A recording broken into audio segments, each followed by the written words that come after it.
Stau și mă gândesc oare cum pot să fiu și eu un cocalar din ăla cu valoare mare?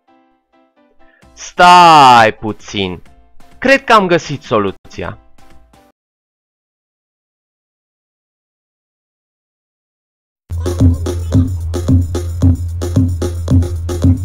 Eu am mulți bani și valută și am mintea foarte scurtă. Am dușmani și am femei și mă dau mereu cu spray.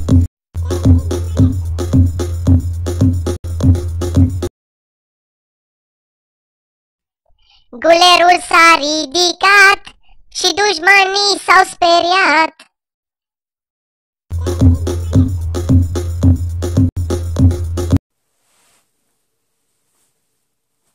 Hei, fata! Dacă ai fi o pârtie, te-aș schia toată ziua și toată noaptea! Cine e grăsuța mea? Cine e grăsuța mea? Când fac bani de la botezuri, îmi cumpăr gel să-mi fac frezuri.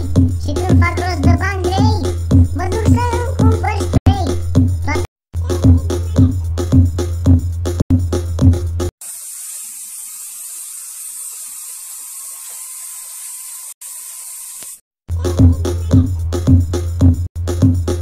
Purtăm ochelari de soare, purtăm ochelari de soare.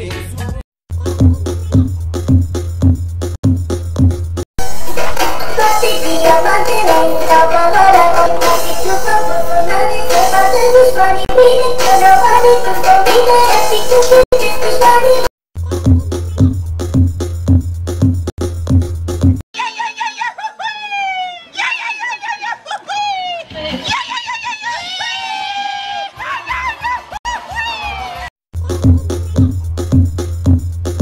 Eu am furat tot ce am și-a zis fratele salam.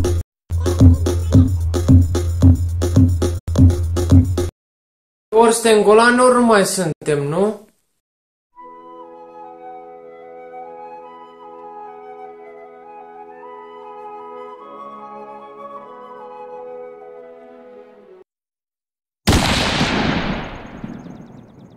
Headshot.